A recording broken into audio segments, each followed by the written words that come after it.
오늘 말씀은 누가복음 15장. 누가복음 말씀을 좀 후반부에 계속 나가고 있는데 오늘은 15장의 내용을 오늘은 7절까지 읽었지만 15장 전체의 비유의 말씀을 좀 통전적으로 보면서 말씀을 나누길 원합니다. 하나님 나라의 가치라는 제목으로 우리가 신앙생활하면서 성도라는 또 입장과 직분에서 어떤 가치관을 갖고 살아가야 하는지를 말씀을 통해 배우고 나누기를 원합니다. 삶을 살아가면서 가장 중요한 것을 생각할 때 또 관계 속에서도 그렇고 개인도 그렇고 이 가치관이 굉장히 중요합니다. 누구를 상대하고 누구를 만나는가에 있어서 어떤 가치관을 가졌냐가 굉장히 중요한 조건과 요건이 됩니다. 누구는 여러 가지 면모를 볼 수 있겠으나 이 가치관이라는 문제는 이제 절대적으로 중요한 의미를 갖고 있는 것이죠. 그럴 때 우리가 하나님의 나라, 하나님의 방법의 가치를 아는 사람으로서 사는 것은 굉장히 중요합니다. 그래서 오늘 말씀을 통해서 하나님 나라의 가치가 무엇인지를 보기를 원합니다. 이 누가복음 15장은 이 복음의 핵심적인 내용을 다루고 있는 유명한 장입니다. 물론 비유의 말씀이지만 그 속에 담아내고 있는 예수님께서의 이 진리, 이 복음의 내용은 굉장히 무거운 주제를 다루고 있습니다. 이 복음하면 핵심적으로 그 안에 담겨 있는 내용이 사랑을 통한 구원입니다. 그 내용을 어떻게 다루고 있는지 오늘 비유 세 가지를 통하여서 우리에게 알려주고 있습니다. 보통 이제 탕자의 비유를 우리가 많이 알고 있고요. 그리고 본문으로 읽은 잃은 양, 100마리 중에 한 마리 양을 잃어서 찾아 나서는 목자의 내용. 그리고 또 두 번째는 이제 돈에 관한 10드라크마 중에 한 입을 잃어버렸을 때 그것을 찾는 주인의 모습을 통하여서 이 15장의 내용을 나열하고 있습니다. 이 세 가지 비유를 순서대로 다루면서 각자 떨어진 비유의 말씀이 아니라 세 가지가 하나의 목적을 두고 한 이야기로 흘러가고 있는 것을 보게 됩니다. 이 말씀을 보기 전에 좀 정황을 봐야 하는데 이 비유의 말씀을 하시게 된 상황과 대상을 오늘 말씀에서는 먼저 소개하고 있는데요. 한번 15장 1절을 읽어볼까요? 15장 1절이요. 시작. 모든 모든 세리와 세리와 죄인들이 말씀을 들으러 가까이 나오니 예수님 앞에 나온 자들이 누구입니까? 세리와 죄인들입니다. 그들에게 말씀을 전하고 있는 것이죠. 근데 다른 무리가 또 등장합니다. 한번 2절을 읽어볼까요? 2절입니다. 시작. 바리새인과 서기관들이 수군거려 이르되 이 사람이 죄인을 영접하고 음식을 같이 먹는다 하더라. 두 그룹이 나오죠. 세리와 죄인들은 공통적인 분모를 갖고 있는 한 그룹입니다. 보통 당시에는 이제 세리는 세금을 갖다가 좀 장난을 쳐서 자신들이 유익을 취하고, 안 그래도 이런 로마의 압제 때문에 힘든데 같은 동족끼리의 이 고혈을 빨아먹는, 그래서 그런 세리들은 유대인들에게는 굉장히 죄인 취급을 많이 했습니다. 그래서 이 세리와 죄인들을 한 묶음으로 같은 무리로 볼 수 있고, 지금 2절에 나온 무리는 누구입니까? 바리새인과 서기관들입니다. 그러니까 종교에 관련된 지도자들이죠. 종교에 굉장히 탁월하고 말씀을 줄줄 외울 정도로 하나님의 율법을 중시하는 자들입니다. 그러니까 유대의 정통한 자들이죠. 신앙인으로 친다면 보수적이고 몇 대째 신앙의 가문을 지켜오고 지조가 있는 집안이라 할 수 있겠습니다. 그런 종교 권력 지도자들이 예수님에 대해서 수군거리는 거예요. 근데 뭐라고 수군거립니까?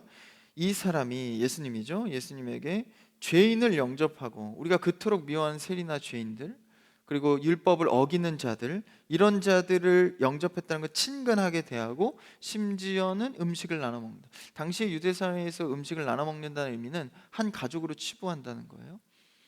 그래서 그러한 태도에 대해서 수군거렸다는 거예요. 정통 유대인들이 말이죠. 근데 이것은 이제 어떤 부정적인 입장으로 예수님을 넘겨뜨리려고 이렇다기보다 이제 그들은 율법에 정통한 자들이기 때문에 율법을 어기면서까지 그렇게 메시아라 하면서 제자들을 끌고 다니는 것이 마땅치 않다는 거죠. 이상히 여긴 것입니다.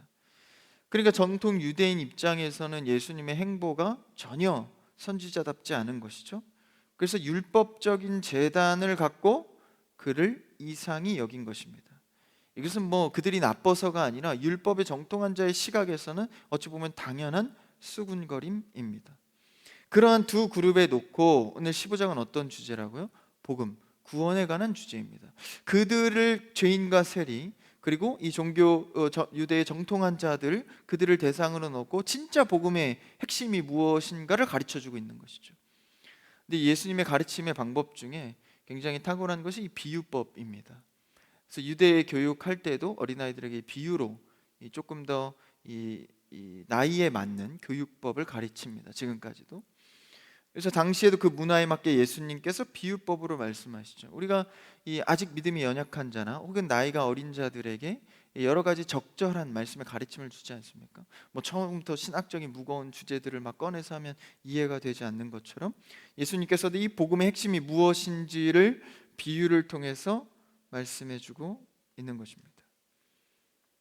그래서 이 말씀의 대상과 배경은 한 그룹인 세리아 죄인 그리고 율법에 능통한 바리새인과 서기관들이었다라는 것입니다. 이것을 염두하면서 오늘 첫 번째 비유인 이 양에 대한 비유를 한번 살펴보겠습니다. 한번 3절을 읽어볼까요? 3절 같이요. 시작.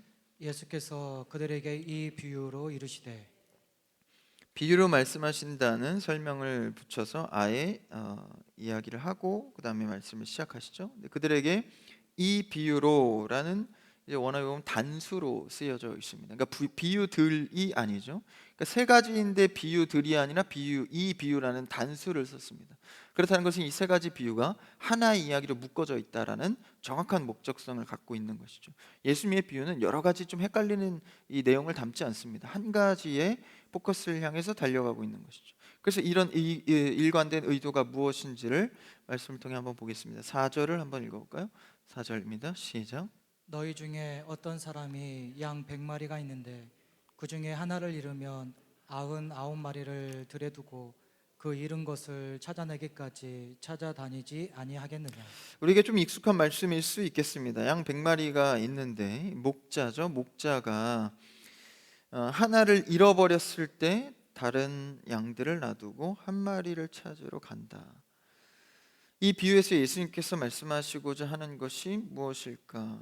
양 100마리 가운데 한 마리를 위해 찾아 나섰는데 근데 상식적으로 그럼 99마리는 뭐 양도 아닙니까? 한 마리만 중요합니까? 뭐 이렇게 생각할 수 있는데 이것은 기억해야 될 것이 비유입니다. 뭐 따지고 들면 한도 끝도 없겠죠. 걱정할 것 없는 것은 이 100마리 정도에 되는 규모의 양을 치려면 부목자들이 다 있습니다. 그런 걱정은 일단 내려놓으시고 말씀을 보면 이 목자가 한 마리를 찾아내기까지 찾아낸다. 그러니까 이게 표현이 중요합니다. 4절에 보니까 찾으러 간다가 아니라 찾아내기까지 찾으러 간다는 것입니다. 그러니까 이 목자는 선한 목자죠. 양을 위해서 그 양을 찾을 때까지 찾으러 간다라는 것이죠. 마태복음에서도 이 똑같은 말씀의 비유를 하십니다.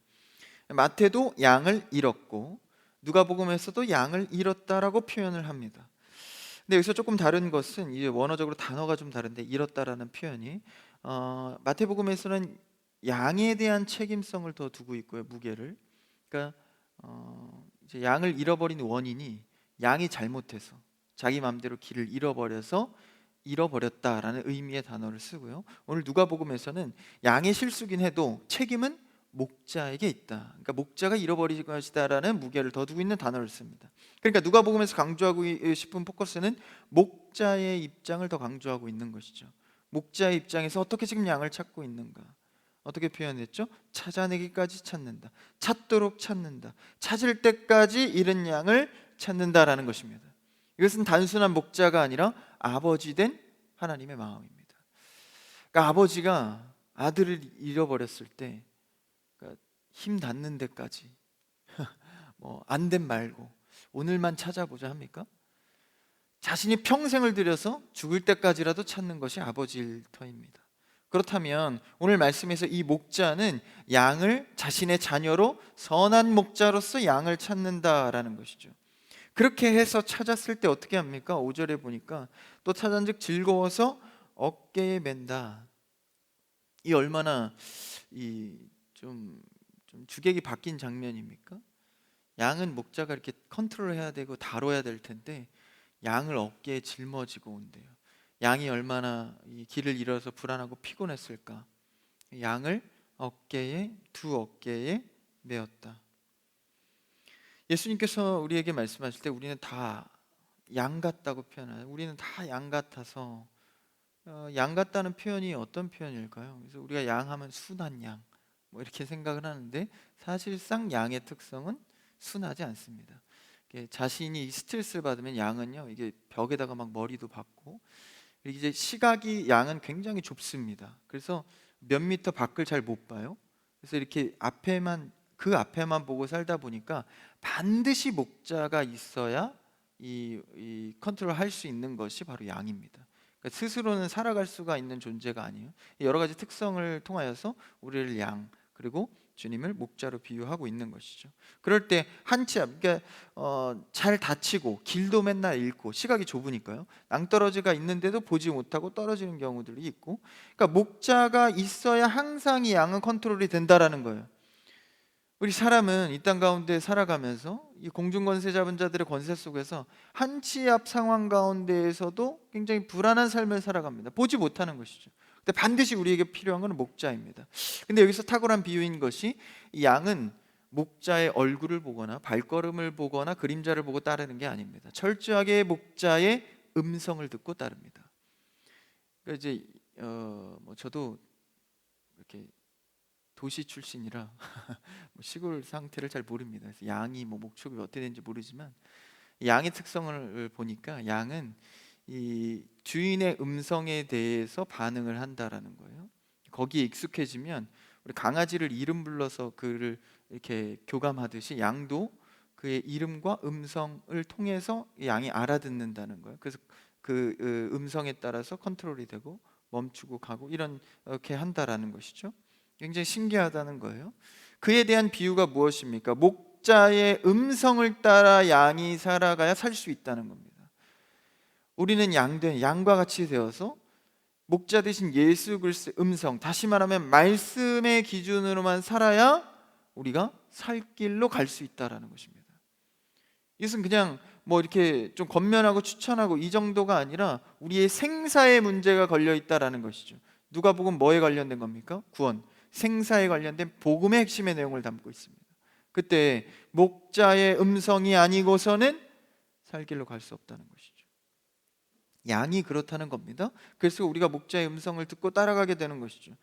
자신의 목자의 음성을 무시하고 자신의 뜻대로 갈 때 길을 잃습니다. 그때 목자가 예수님이 나의 목자가 되신다면 그분은 우리를 결코 포기하지 않으시고 끝까지 우리를 찾으신다라는 것이죠. 그러니까 우리는 길 잃은 양이 되었을 때에 늘 말씀을 따라가야 합니다. 여기서 특징적인 것은 길 잃은 양은 절대 혼자 돌아올 수 없다라는 것입니다. 하얀 마음 100구 정도 되면 집에 돌아오거든요. 뭐 진돗개를 비유해서 했다면 좀 다를지 몰라도 양에 대한 비유한 이유가 있겠죠. 양은 절대적으로 길을 잃었을 때 혼자 돌아올 수가 없습니다. 그래서 목자가 찾아 나섰다라는 거예요. 그때 이 목자가 선한 목자라면 예수 그리스도는 선한 목자십니다. 이 선한 목자가 찾아 나섰을 때 찾을 때까지 찾는다라는 것이죠. 길 잃은 양을 절대 혼자 두지 않는다라는 것입니다. 그래서 주님은 포기하지 않고 그리고 우리 스스로 할 수 없음을 알기에 주님의 긍휼과 선함으로 우리의 구원이 가능할 수 있다는 것이죠. 오늘 이 밤 여러분 어떤 기도 제목을 갖고 왔든지 기도할 때 주님의 긍휼하심과 선함을 구하는 이 밤 되기를 축복합니다. 그 긍휼함과 그 선함만으로 우리가 우리의 문제나 구원의 문제를 해결받을 수 있다라는 것이죠. 목자가 아니면 선한 목자가 아니면 그분의 긍휼이 아니면 절대 스스로 설 수 없는 자. 여러분 우리도 스스로 설 수 있다고 자부하고 실력을 쌓고 관계를 쌓고 해보지만 결국 이 솔로몬의 이 고백처럼 모든 것이 헛되다라는 고백, 허무함, 공허함만이 남을 뿐입니다. 오직 주님이 나를 찾아주시고 주님이 만져주셔야 내 삶이 가능하다는 것이죠. 성도들은 그렇게 어찌 보면 인생의 수많은 시간 동안 깨닫가는 것입니다. 긍휼을 구해야 하는 것이죠. 그럴 때 이 예수 그리스도가 이 한 영혼을 위해서 한 양을 위해서 찾았을 때의 그 기쁨, 그것을 말해주고 있는데 6절을 한번 읽어볼까요? 6절 본문입니다. 시작. 집에 와서 그 벗과 이웃을 불러 모으고 말하되 나와 함께 즐기자. 나의 잃은 양을 찾아내었노라 하리라. 큰 기쁨이 찾아온 겁니다. 한 양을 찾았기 때문이죠. 그래서 벗과 이웃들을 모아서 이 잃은 양을 내가 찾았다면서 함께 즐거워합니다. 천국 잔치죠. 한 영혼이 돌아왔을 때 이 기쁨을 말하고 있습니다. 근데 여기서 우리가 기억해야 할 것이 당시의 유대의 비교법의 비유상 이제 100마리로 100이라는 숫자로 항상 비유를 많이 합니다. 그래서 극대화시키는 것이죠. 1과 99를 대비시켜서 1이 얼마나 작은 존재인지를 나타내는 겁니다. 한 양이 얼마나 99에 비하면 작은 존재입니까? 그럼에도 불구하고 하나님은 이 한 영혼이 돌아온 것에 대해서 모든 사람을 불러서 축제할 정도로 가장 기뻐하신다라는 것이죠. 이게 어떤 문제입니까? 구원의 문제입니다. 우리가 잘 살든 못 살든 성품이 어떠든 하나님이 기대하시는 것은 한 영혼이 천국 잔치에 초대되어서 그곳에 들어오는 것. 그것에 대해서 하나님이 가장 큰 기쁨을 누린다라는 것이죠. 그렇다면 99대 1, 작은 존재죠. 이 한 영혼을 위해서 하나님께서 기뻐하시는데 이 기쁨만 있는 게 아닙니다. 사실 이 1을 통하여서 1이 돌아왔을 때 99가 뭘로 변하죠? 100으로 변합니다. 하나님이 원하시는 완성의 이 결과까지, 표대까지 완성되는 것이 무엇입니까? 100의 완성이라는 거예요. 1이 왔기 때문에 100이 완성된다라는 것입니다. 하나님의 나라의 완성은 하나님께서 태초 전에 선택하신 모든 백성들이 돌아올 때까지입니다. 찾을 때까지 찾는 것이죠. 그러니까 한 영혼 한 영혼이 돌아와 하나님의 나라의 완성을 이루는 것이 큰 하나님의 큰 관점에서 100을 완성시키는 기쁨과 한 영혼이 돌아온 것 한 영혼에 대한 기쁨이 공존한다라는 것입니다. 교회 안에서도 마찬가지죠. 한 영혼이 세워지는 것은 교회가 세워지는 것입니다. 한 영혼이 실족하는 것은 교회가 어려워지는 것이죠. 여러분, 우리 교회 안에서 한 영혼 한 영혼이 자세하고 집중적으로 세워지기를 축복합니다. 가정도 마찬가지입니다. 가정에서 자녀들이 한 다섯 정도 있다고 보면 4명이 잘 세워지면 뭐 막내 좀 안 세워져도 괜찮은 겁니까? 넷이나 세워졌는데 한 명 좀 엇으로 나가도 괜찮겠죠? 그렇나요? 그렇지 않죠. 아무리 많은 자녀들이 잘 돼도 한 영혼이라도 어려움을 당한다면 그 부모는 그 한 영혼 때문에 고민하고 근심하고 찾으러 나서는 것이죠. 하나님의 나라도 마찬가지입니다. 하나님께서 세우신 그 이름을 명하여 세우신 태초의 그 한 영혼, 그 영혼을 통하여서 하나님 나라의 그 큰 관점에서의 기쁨이 회복된다라는 거예요. 여러분, 이게 지금 얼마나 어마어마하게 큰 기적과 기쁨입니까? 그러니까 하나님께서 그 원대하신 세계를 향한 그 복음의 뜻이 나 한 영혼이 무슨 보탬이 될까? 그게 아니라는 거예요. 그 큰 사역이, 하나님의 사역이 나 한 영혼으로 돌아오는 것을 통해서 완성이 된다는 사실입니다. 그렇게 생각한다면 예수님이 나 같은 이 벌레만도 못한 나를 위해서 죽어졌다는 사실이 믿겨지기 시작하는 것이죠. 내가 돌아와야 하나님의 나라에 기쁨이 있는 것이구나. 그래서 이 미물가도 같은 나를 예수님이 십자가를 통해 살리셨구나, 깨닫게 되는 것이죠.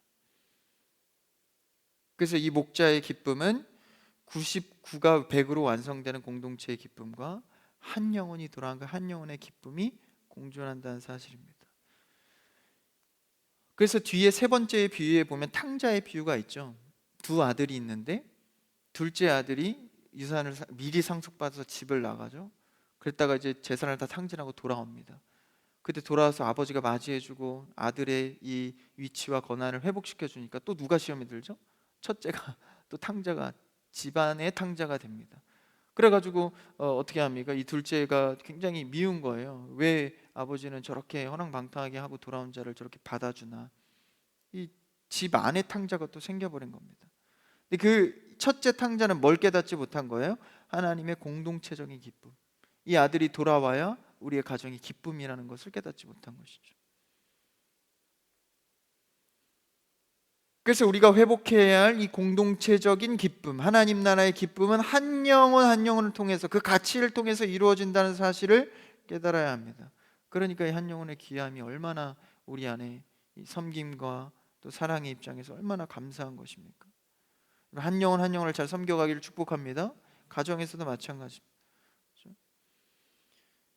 그래서 그 작은 한 영혼을 통하여서 가까운 것만 보는 이 양처럼 말이죠. 그를 통해서 이제 큰 기쁨을 얻게 되는 것이죠.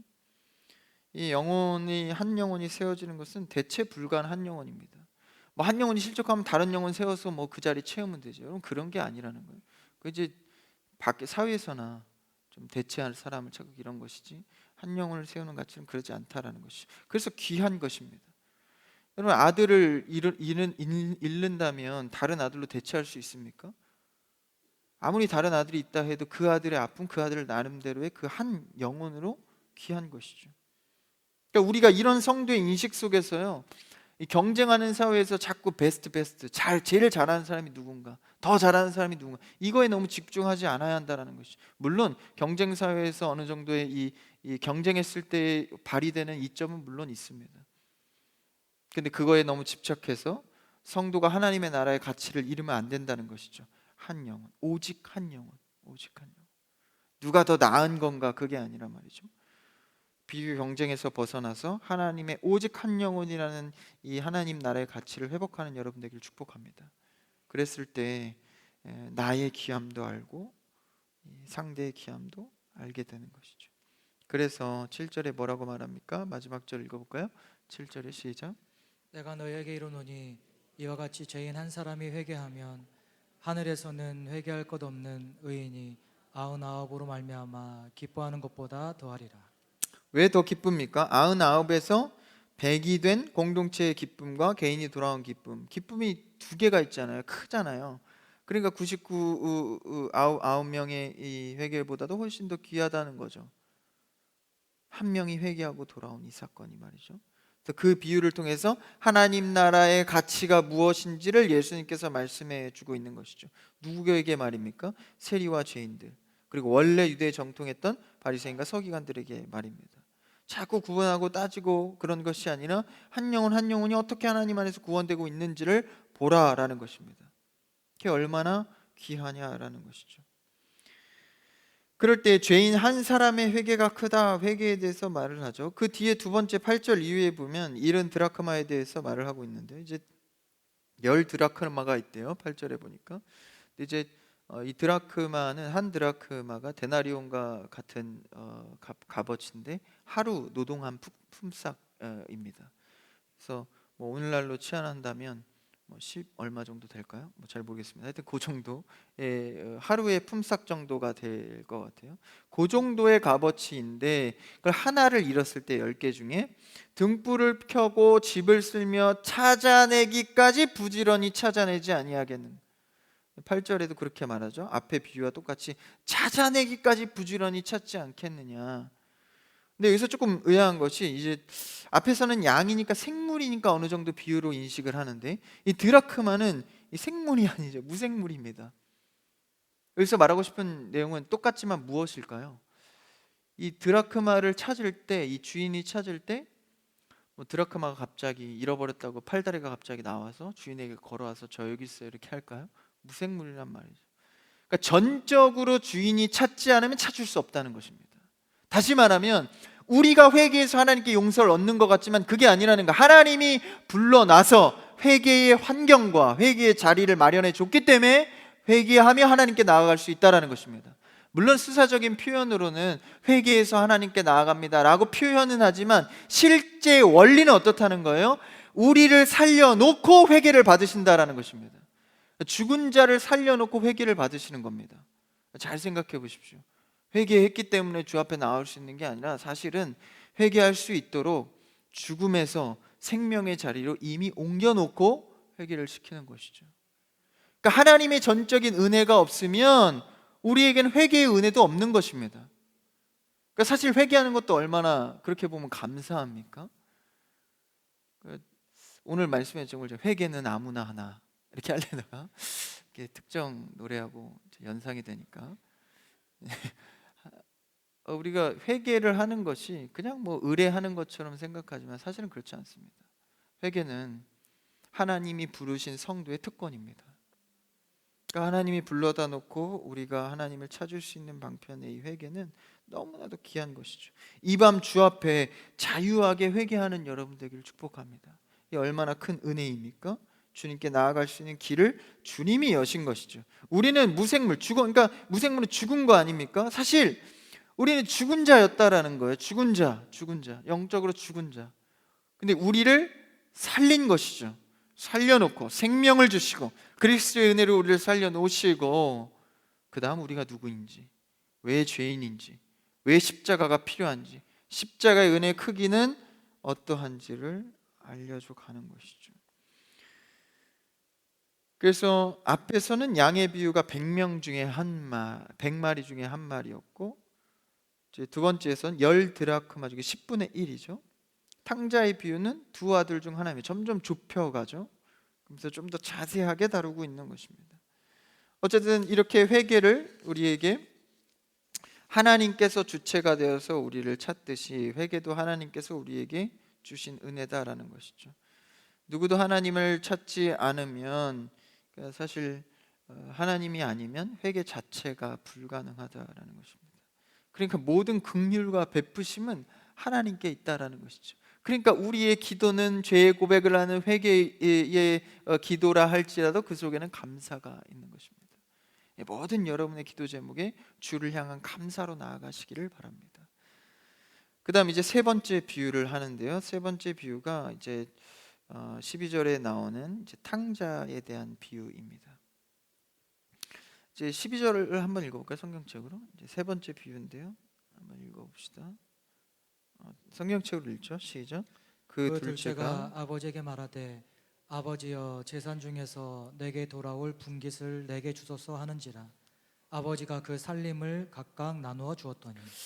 이제 이 비유인데, 사실 이 둘째 아들이 아버지에게 재산을, 내게 돌아올 분깃, 이 유산이죠. 아버지가 멀쩡히 살아 있는데 유산을 달라는 거예요. 유대적, 지금도 이런 거는 폐륜이죠.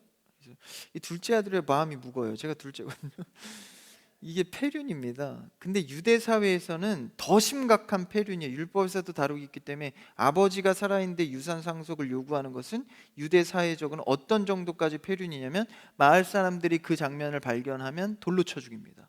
그게 법이에요. 그냥 감정으로 하는 게 아니라 돌로 쳐 죽일 정도의 폐륜적 요구다라는 거예요. 그렇죠? 유산 상속, 멀쩡한 아버지. 그거를 또 어떻게 하죠? 아버지는 들어줍니다. 나눠줘요. 그래서 줬을 때 아예 그 지역을 떠나버리죠. 13절에 보니까, 12절에 보니까 각각 나눠줬습니다. 나눠줬는데 이제 13절에 먼 나라에 갑니다. 먼 나라에 갔다는 것은, 유대 사람들은 웬만하면 이 지역을 이탈하지 않습니다. 이 자기네들의 어떤 이런 공동체성이 강하기 때문에 다른 지역으로 이동하는 일이 거의 없습니다. 근데 먼 나라로 굳이 갔다라는 것은 아예 아버지와 가족과의 이제 완벽한 결별과 독립을 선언하는 거죠. 돌아올 생각이 아예 없는 겁니다. 그렇게까지 결단하고 갔을 때 사실 아버지는 알고 있었죠. 이것을 줬을 때 방탕하고 살아갈 수 없음을. 그럼에도 불구하고 줬습니다. 그 이유가 뭘까요? 뒤에 그 이제 실제 상황에서 나옵니다. 이제 먼 나라에 갔는데 나라에 흉년이 들어서 돈도 다 탕진하고 그 나라에 궁핍해져서 자신을 14절에 어떻게 되죠? 한번 14절을 읽어볼까요? 14절 시작.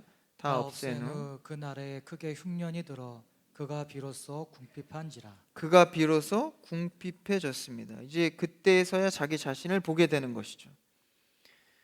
그래서 돼지를 치는 역할을 해요. 15절에 보니까 유대에서 돼지는 이제 저주받은 짐승으로 치부했었기 때문에 돼지를 친다는 건 굉장히 치욕스러운 겁니다.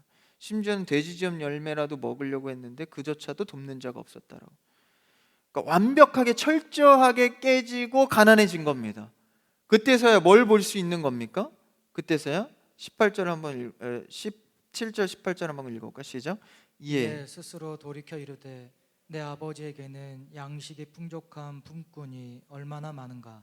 나는 여기서 주려 죽는구나. 내가 일어나 아버지께 가서 이르기를 아버지, 내가 하늘과 아버지께 죄를 지었사오니. 그러니까 이제 자신을 보게 되는 거죠. 자기 자신이 어떠한 자인지. 17절에 이 내가 이렇게 돼서 죽겠구나, 이것은 사실 회개가 아닙니다. 후회고 회상인 것이죠. 그러니까 회개는 언제 이루어지는 거예요? 아버지에게 돌아왔을 때 회개가 이루어지는 겁니다. 회개 기도 제목을 나열하고 후회하고 한탄하는 게 여러분 회개 기도가 아닙니다. 우리가 하나님의 마음을 품고 깨닫고 나를 치고 회개하는 순간 주께로 돌이켜야겠다는 삶의 이행까지가 회개입니다. 고백해 봤다, 주님께 말했다라고 해서 회개가 아닌 것이죠. 자신을 보게 됩니다. 이게 은혜인 거예요. 앞에서 보았던 하나님이 찾아주셔야 내가 발견되는, 하나님이 회개할 기회를 주고 환경을 줘야 회개가 가능한 그 은혜가 무엇입니까? 하나님께서 아버지가 그렇게 될 줄 알지만 줬던 것처럼, 그래서 뭘 보게 되죠? 자기 자신을 보게 되는 겁니다.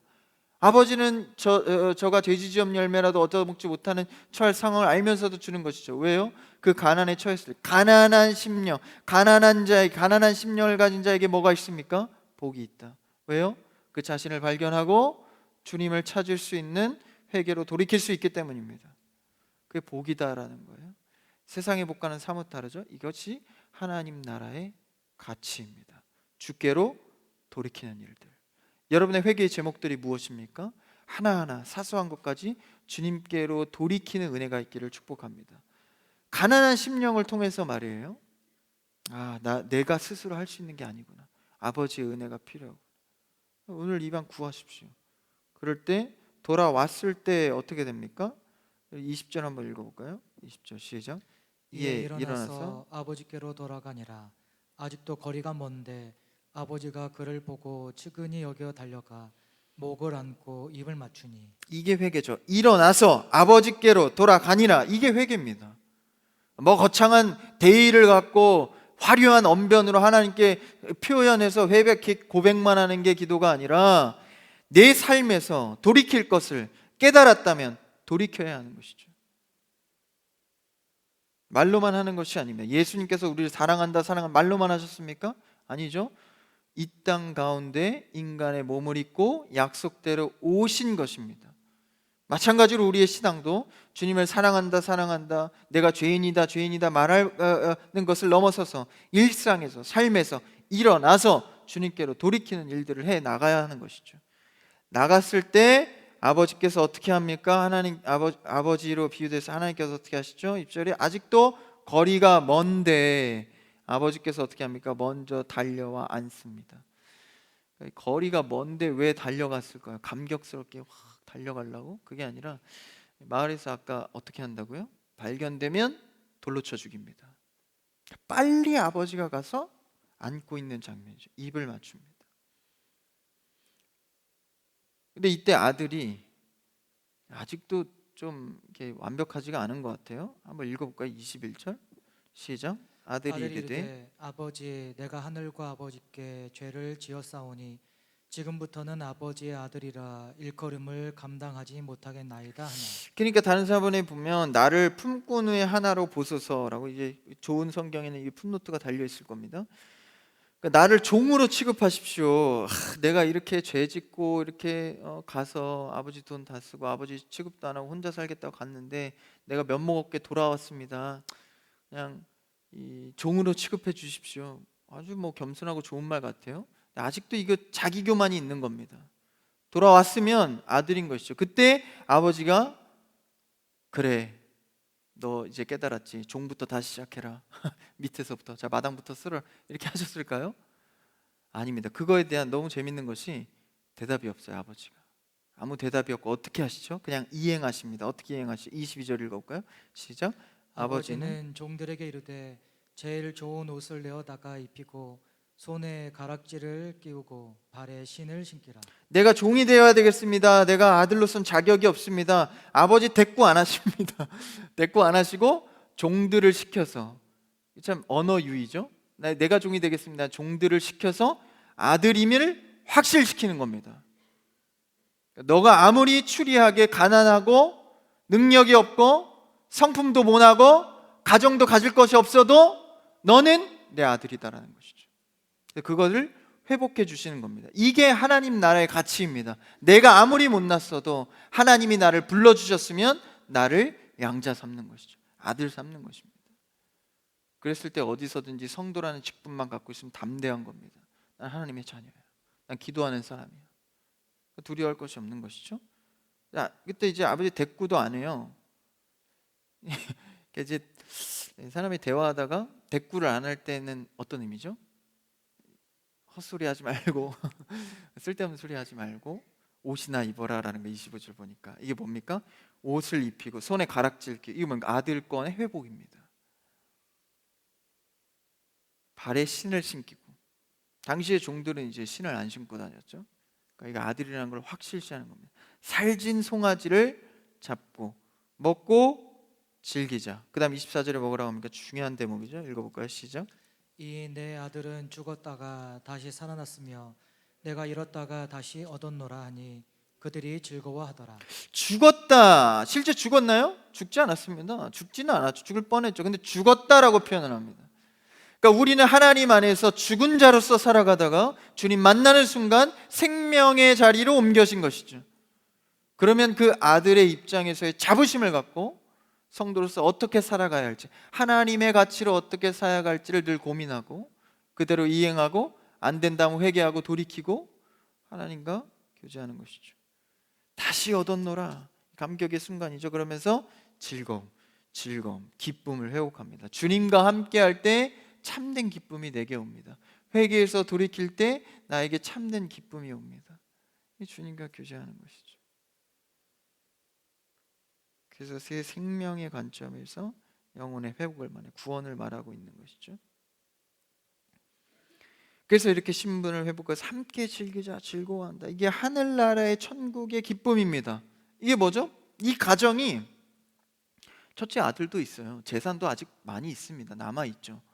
그럼에도 불구하고 이 둘째 아들 1이 돌아오지 않으면 이 천국의 기쁨은 완성이 되지 않는 거예요. 그러니까 이제 돌아왔으니 천국의 잔치가 벌어지는 것이죠. 그만큼 우리의 한 영혼에 대해서 하나님의 사랑이 얼마나 집중적이고 자세한지 여러분 삶을 통하여서 발견해 가시기를 축복합니다. 그 은혜가 있는 거예요. 신앙생활 하다가 하나님이 나 개인에 대해서 이렇게 신경 쓰고 있고 나를 눈치채게 되면 그 사건을 통해서 신앙이 자라가고 기쁨이 생겨가는 것이죠. 그때 이제 뒤에 보면 시간이 없어서 다 보지 못하지만 첫째 아들이 또 이제 시험에 들어요. 여기서 제가 이제 둘째 아들이니까 조금 안심을, 그래도 둘째만 그런 건 아니구나. 공교롭게 첫째 아들 목사님 계신데 어쨌든 첫째 아들도, 그러니까 첫째나 둘째나 다 비슷한 이 사람은, 그렇죠? 그러니까 또 아버지는 맏아들에게 또 가르치고 돌아오게끔 하고, 그렇죠? 글쎄 오늘 서두로 돌아가서 서두에 첫째 아들은 바리새인과 서기관, 뭡니까? 원래 율법을 알던 자들, 원래 주님을 알던 자들, 그게 첫째 아들, 원래 하나님 곁에 있던 자, 그렇죠? 근데도 시험이 들었던 바리새인과 서기관. 그리고 둘째 아들은 무엇입니까? 죄인과 세리, 이제 돌아와야 할 자들, 구원의 기쁨이 회복돼서 완성되어야 할 자들. 바리새인과 서기관들은 이방인들을, 죄인들을, 세리들을 손가락질만 하고 있고 자기 율법에 갇혀서 그 프레임으로 사람들을 정죄하고 영혼을 세우고 구원하고 섬길 것은 생각하지도 않을 때 오늘 말씀을 통해서 너희가 맏아들 되었다면 돌아온 둘째에 대해서 완성된 가정으로 기뻐해야 되지 않겠냐. 그래서 그 죄리와 세인에 대해서, 바리새인과 서기관에 대해서, 바로 우리에 대해서 말하고 있는 것이죠. 여러분, 우리는 한 영혼의 귀함과 한 영혼을 사랑하시는, 나를 사랑하시는 그 하나님을 발견하게 되길 바랍니다. 또한 나와 한 영혼을 통하여서 세워가는 그 공동체를 귀하게 여기시고 교회를 사랑하시고 하나님이 이뤄가실 하나님의 나라의 가치를 삶을 통해서, 회개를 통해서 알아가시는 여러분과 가정이 되기를 주님의 이름으로 축복합니다. 기도하겠습니다.